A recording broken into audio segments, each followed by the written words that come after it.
Muchas personas que conozco tienen este concepto, de que solo aquellos que llegaron a tener un COVID serio o grave son candidatos de problemas como secuelas de COVID. Pero, bueno, la otra noción que de repente he escuchado en algunas personas es que aquellos que tienen comorbilidades, que tienen algún otro problema de salud, bueno, ese problema de salud es el que se va a agravar. Pero al día de hoy, realmente parece que cualquiera de nosotros potencialmente pudiera llegar a tener cierto tipo de secuelas que se le llama COVID prolongado. El tema es que, pues muchos de nosotros de repente tenemos molestias, pero ni siquiera asociamos un tema con otro. O sea, tienes cierta molestia, pero dices, ah, pues esto me pasó hoy, ¿no? No tiene quizás nada que ver con COVID. Y bueno, inclusive la literatura, inclusive las personas que se han puesto a hacer el análisis de a ver cómo clasifico esto y esto, tienen problemas porque las definiciones de qué cosa clasifico como COVID prolongado varían entre grupos de investigación. Entonces, fue una pregunta difícil la que les hice. Esta no es pregunta de truco, pero casi, casi puede parecer. Es una enfermedad sistémica vascular. ¿Y qué es eso para empezar, no? O sea, tiene estas palabrejas que en la vida hemos escuchado. Bueno, escuchamos una y otra vez en los medios esto que se repite, es como una gripa, y además nos dicen, es una gripa leve, para acabarla de amolar, ¿no? Es una gripa con ocasionales síntomas de otro tipo. Bueno, les tengo malas noticias a la mayoría que está respondiendo este quiz. Estos síntomas como de gripa son nuestro sistema inmunológico. Nuestro sistema inmunológico puede reaccionar activando ciertas áreas. Cuando nosotros estornudamos mucho, cuando tenemos fiebre, cuando nos sentimos de cierta manera, es un efecto, es una consecuencia de que nuestro sistema inmunológico está trabajando. De repente hay hasta memes de que nuestro sistema inmunológico está provocando un aumento de nuestra temperatura corporal y ahí vas tú con el paracetamol para bajarlo porque no te gusta sentirte así, ¿no? Pero el punto importante es que estos síntomas como de gripa tienen que ver más con nuestro sistema inmunológico y no necesariamente con el virus en sí. Vamos a ver si Quizzes deja ver la siguiente diapositiva y ya está. Ok, este de aquí, pues es la figura que yo creo que ya todo el mundo reconoce del SARS-CoV-2, que tiene esta figura como con patitas. Esas patitas, que no son patitas, nomás lo digo yo así, esas son muy afines con células receptoras ACE2. Las buenas noticias, si es que hay buenas noticias, se une muy bien solo con células ACE2. Las malas noticias son que tenemos este tipo de células, y aquí les tengo la lista, son células epiteliales del intestino. Cuando digo células endoteliales, se refiere a las que conforman vasos sanguíneos, nuestros capilares, arterias, venas, todos lados por donde pasa sangre, ahí hay células endoteliales donde se puede fijar el SARS-CoV-2. Nuestro corazón también tiene este tipo de receptores, nuestros pulmones, las células epiteliales bronquiales y traqueales. El cerebro, ojo aquí, el cerebro también tiene este tipo de receptores. Los testículos de los hombres tienen este tipo de receptores. Células de nuestros riñones y bueno, hay más. Les puse aquí la versión terrorífica, pero condensada. Si quieren leer más, ya saben, casi cada diapositiva tiene un enlace, lo pueden ver en la parte de abajo, les está apareciendo lo que tienen que teclear para que puedan ir a ver directamente de dónde saqué la información. Ok, entonces como el virus se puede unir a células que encontramos en muchas partes del cuerpo, entonces en realidad la afectación que puede derivar está en muchas partes del cuerpo y no es específica a nuestro sistema respiratorio, a este tipo de sintomatología que asociamos con la gripa. Este fue un dato resumido de algo que mencionó el CDC, enlace en la parte de abajo, ya saben. Aproximadamente 1 de cada 5 adultos ha reportado, adultos, estamos hablando de personas con 18 años y más, que tienen algún tipo de afectación después de COVID. COVID prolongado quiere decir básicamente que te da COVID, dejas de tener este cuadro severo en el que te puedes sentir más o menos, medio bien o muy mal, pero dura semanas o meses o años con consecuencias que muchas veces algunos de nosotros ni siquiera asociamos que tengan una relación. Cosas neurológicas, cosas de salud mental, hay gente que se le dispara ansiedad, que se le dispara depresión, que pierde el olfato. Hay gente que tiene daño renal, hay gente que tiene condiciones respiratorias que su capacidad pulmonar no vuelve a ser la que tenía antes de COVID-19. Hay gente que desarrolla condiciones cardiovasculares, mucha gente que desarrolla distintos tipos de trombos o dolor en distintas partes del cuerpo. Estoy hablando de músculos. Esta es una radiografía, digamos, muy genérica. Les voy a estar mostrando cosas muy genéricas en realidad. Desde el 2020 tenemos información que ha sido publicada de que hay cierta formación de coágulos, trombosis de vena profunda, problemas intestinales, daños, insisto, al cerebro, corazón, riñón, páncreas, hígado, piel en distintas formas, testículos, baja el conteo de espermatozoides, daño ocular. Hay gente que después de COVID-19 ya no ve igual. Daña básicamente nuestro sistema circulatorio, venas, arterias y vasos sanguíneos. Tiene la capacidad de formar microcoágulos en distintas partes del cuerpo que pueden derivar en ataques cardíacos, embolias o accidentes cerebrovasculares. Aquí hay una cosa que mucha gente creo que ha vivido, pero no asocia la relación entre esta experiencia y COVID-19. Muchos de nosotros o conocemos a alguien directamente o sabemos de un pariente de un amigo, ahora sí que el primo del primo, que tuvo COVID-19, a las semanas, quizás el mes, de repente muere súbitamente por una cardiopatía. Ay, pero era una persona de 30 años, ¿cómo que una cardiopatía que nunca le habían detectado? Bueno, de esto es de lo que estamos hablando. COVID-19, el virus SARS-CoV-2, tiene la capacidad de provocar suficientes estragos en el cuerpo, de manera que en realidad se forman todo tipo de coágulos, desde microcoágulos, que pueden derivar en problemas cardíacos, embolias y accidentes cerebrovasculares y muertes súbitas, y coágulos que sí se identifican como los coágulos típicos, que son los que estoy mencionando en la parte de arriba, trombosis venosa profunda, etcétera. Y lo que entendemos, esta es una hipótesis que se dijo desde el 2020, pero cada vez tiene más investigadores en línea con esta idea. Creemos que SARS-CoV-2 tiene la capacidad de desregular el sistema inmunológico, específicamente las células T. Esto, de hecho, está asociado también con los microcoágulos. Nuestro sistema inmunológico está conformado por distintos tipos de células, algunas que reaccionan rápido cuando llega una enfermedad, otras que reaccionan un poquito después, en fin. El asunto es que, en pocas palabras, recuerden que yo hago comunicación de la ciencia, la versión en español es que tu sistema inmunológico deja de ser tan efectivo ante otro tipo de enfermedades, en algunos casos, en algunas personas, después de haber contraído COVID-19.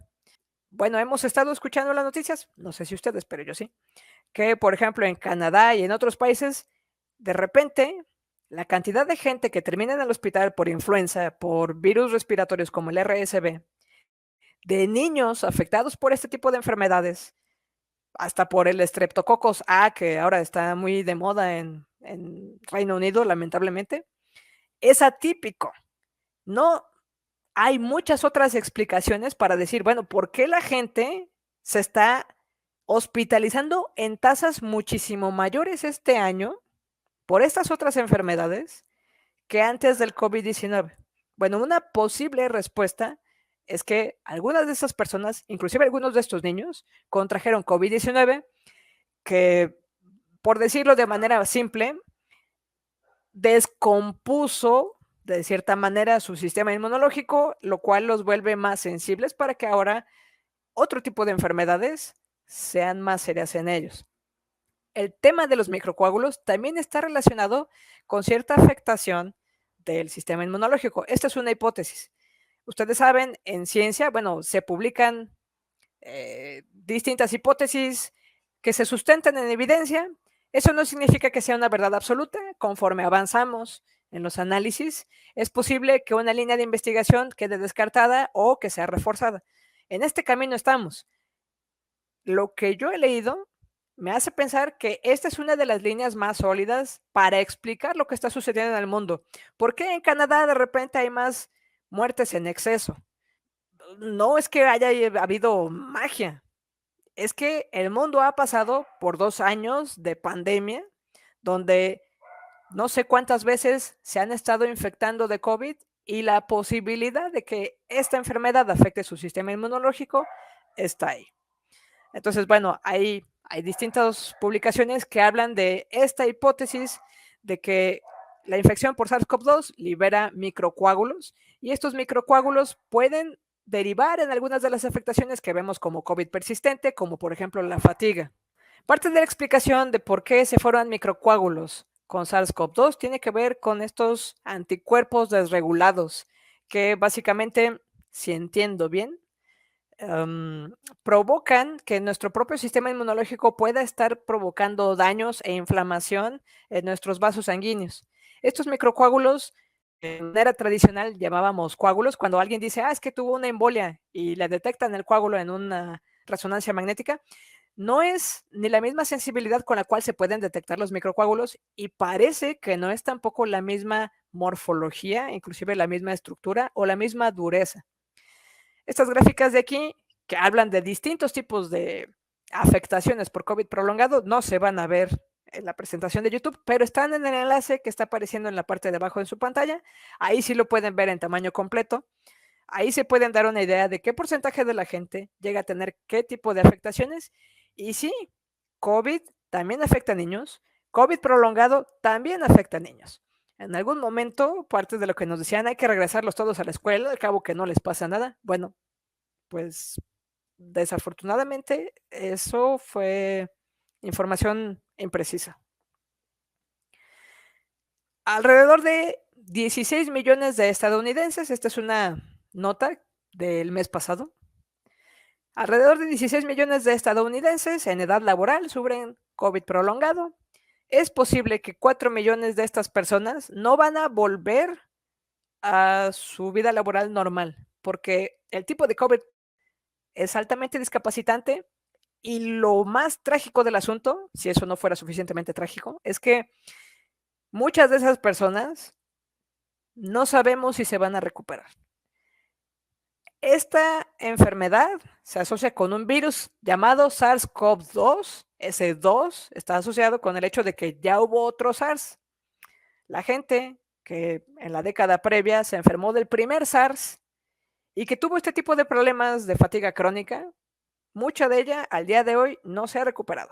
Así que realmente no sabemos si en el transcurso de nuestra vida se va a encontrar un mejor tratamiento para ellos, si se van a recuperar, si alguno de ellos, que estoy hablando en tercera persona del plural, si alguno de ellos vamos a ser nosotros. No lo sabemos.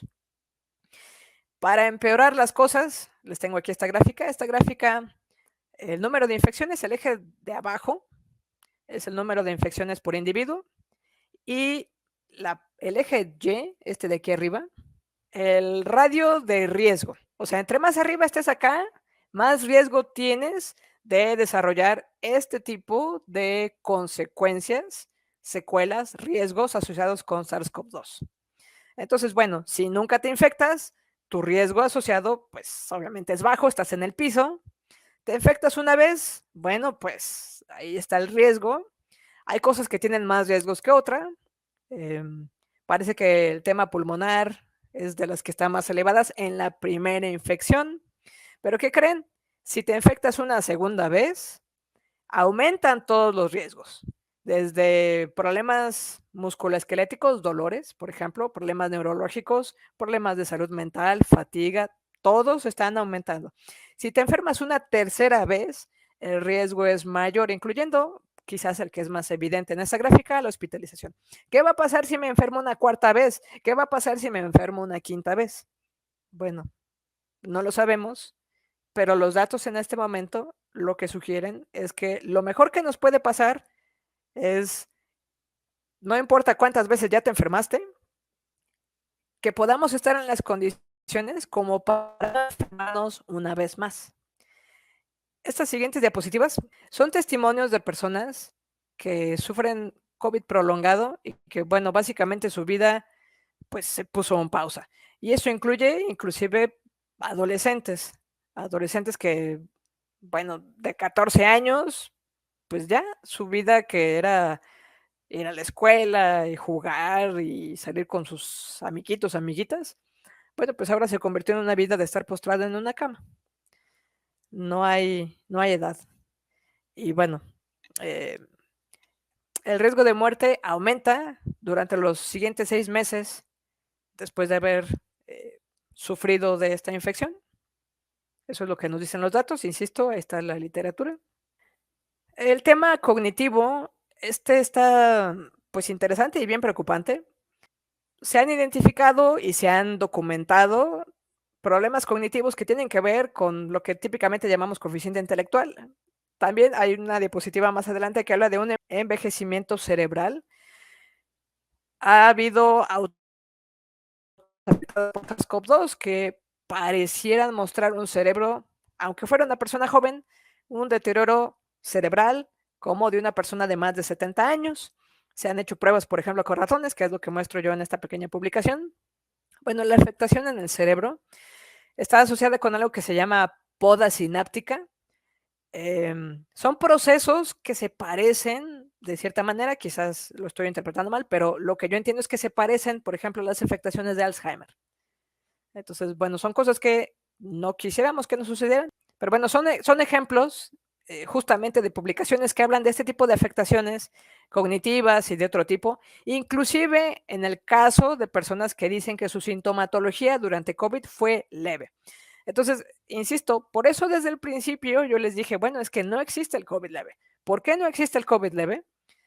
Pues porque cualquier tipo de COVID que parezca que te da, pareciera estar asociado con un aumento de riesgo desde problemas cognitivos hasta tener diabetes, cardiopatías, etcétera. La Secretaría de Salud de Australia publicó en Twitter, sabemos que los casos leves de COVID llevan a COVID persistente y a muertes súbitas.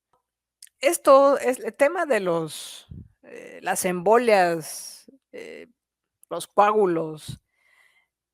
Quizás suene que les estoy diciendo una novedad. Esta imagen de aquí es una nota de agosto del 2020. Gente joven y de edad madura media, que apenas sufrió COVID-19, es decir, gente que se clasificaba como un COVID leve, está muriendo de embolia. Esto fue noticia en el 2020. Esto lo sabemos desde el 2020. Ahora hay clínicas que tratan a pacientes con COVID prolongado y bueno, pues en muchos lados hay tantos pacientes que estas clínicas están rebasadas. Entonces, llegar a tener una cita en estos lugares puede ser muy complicado. Otras historias trágicas, otras cosas preocupantes. Bebés nacidos de madres que tuvieron COVID durante la gestación parecen nacer con pulmones más pequeños, es decir, con una capacidad pulmonar reducida.